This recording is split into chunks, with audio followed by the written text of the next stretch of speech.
Bueno, egun guztioi eta beste behin eskerrik asko deialdiari erantzutegatik.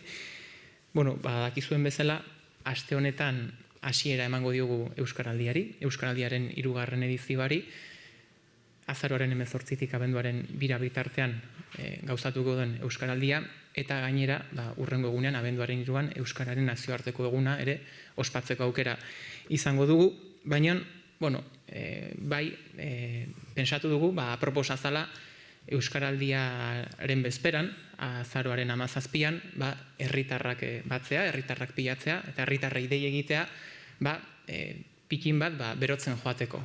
Eta hori dela eta, Euskaraldiaren bezpera horretan, Donostiako bulebarrean, ekitaldi berezi batzuk, programazio berezi bat antolatu dugu, Euskaraldiaren 3. edizio honi hasiera emateko.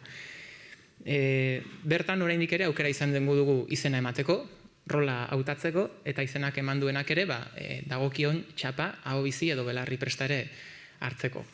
Eta, bueno, jakina, ezagunak dira 3. edizio honetan zeintzuk diren Euskaraldiaren helburuak, azkenean hizkuntza ohiturak aldatzea, eragitea, ariketa horretan parte hartzea, horretan badakigu ere txapak lagungarriak izaten direla, rolak definitzeak aukerak biderkatzen dituelako, baino hala ere, nik uste ere argitzekin behar dugula, ez? Bai, bagera elkartetik, auzoko eragileetatik, udaletxetik, eragile guztietatik erraztu ditzakegu eskenatokiak, aukerak baliatu, testuinguruak erraztu, eragin eta bar, baina azkenean argi izan behar dugu, boterea, ahalmena eta ardura norbanakoak duela. Eta tekla hori ez bali madegula pizten, hizkuntza ohiturak ez ditugula aldatzen. Beraz, uste dut hori ere badala kontuan hartu beharreko zerbait. Euskaraldia, Euskararen nazioarteko eguna, badirela egun honak, Euskararekiko atxikimendua sortzeko, baina atxikimendutik haratago ere, erabilerara, ohitura aldaketa horretara jauzi eman behar dugula, eta horretan azkenean, botere hori norbanakoak daukagula. Eta, bueno, hori esan da, gutxi gora bera, azaroaren 17 horretan bulebarrean izango dugun egitarauak, goizean 3 mintzodromo izango ditu, eta gero, arratsalde partean, arratsaldeko 6etatik aurrera, musika emanaldiak eta humoristak batuko dituen egitaragoa izango dugu. Arratsaldeko 6etan hasiko gara, musika eta dantza eskolarekin, 7etan gero Mirari Martiarena eta Idoia Torregarai izango ditugu, hauen humorista hauen saioa. Gero, Euskaraldiari dagokionez testuaren irakurketa egingo dugu, mezuaren irakurketa, eta bertan parte hartuko dute Tania de la Cruz, Iñaki Salvador eta Soen Parantzak. Jakina, txapa, simbolikoki txapa janztearen ariketa hori ere gauzatuko dugu, eta hortik aurrera, 7:30 aurrera, talde donostiar bat, Mugan taldeak, musika emanaldia eskainiko du. Beraz, bueno, hurrengo egunean Euskaraldiaren ariketa hasteko, bete-betean, indarraz topera egongo gara, eta horrela emango diogu hasiera, ariketa masibo sozial honi. Eta, bueno, hori guztia esan da, Joneri pasako diotitza, bagera elkartetik, eta berak azalduko digu zer dan, auzoetan banan-banan antolatu dutena.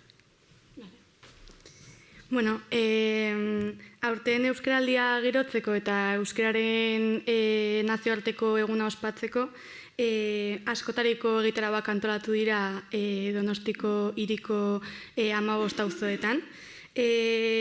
Azaroaren 18tik abenduaren 3ra antolatu dira Euskara batzordeek antolatu dituzten egitarau hauek, zehazki 15 auzoetan. Aieten, Altzan, Amaran, Amaraberrin, Antiguan, Añorgan, Egian, Gorosen, Ibaetan, Igeldon, Intxaurrondon, Loiolan, Loiolako herriberetan, Morlantzen eta Partezarrean. Batzordek ilusioz antolatu dituzte honako egitarau hauek, eta guztira 75 eragilerekin batera antolatu dira egitarauak.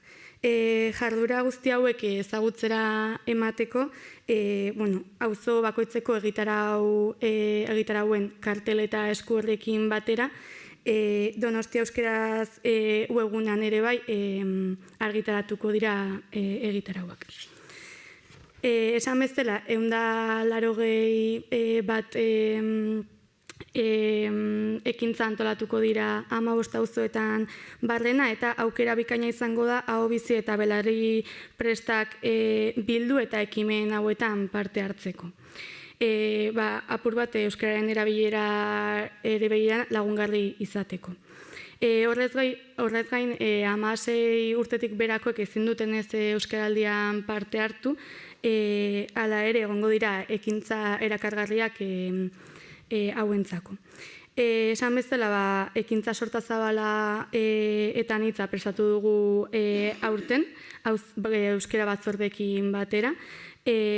Kultur ekintzak esaterako, antzerkiak, liburu irakurketak, bertso saioak, zinema emanaldiak, kontzertuak eta bar. Erabilera sustatzeko egitasmoak, mintzodromoak eta euskarari buruzko solasaldiak. Haurrentzako jarduerak edota familian egitekoak, paiazoak, bisitagidatuak eta bar. Eta, 180 ekintza hauetatik batzuk nabarmendu nahiko genituzke. Esaterako, auzoko euskararen erabilari buruzko solasaldiak Aieten, Intxaurrondon eta Loiolako herriberetan. Perritx eta Porrotx eta Marimototx paiazoak Intxaurrondon eta Txirrinbiri eta Txiribiton paiazoak egian. Felix Zubiaren solasaldia eta Jon Maiaren hitzaldia Amaraberrin.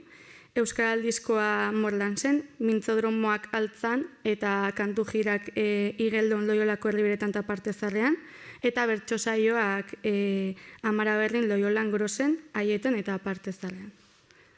Eta hau izango zen guztia. Eskerrik asko etortzeagatik. Galderarik edo zalantzarik?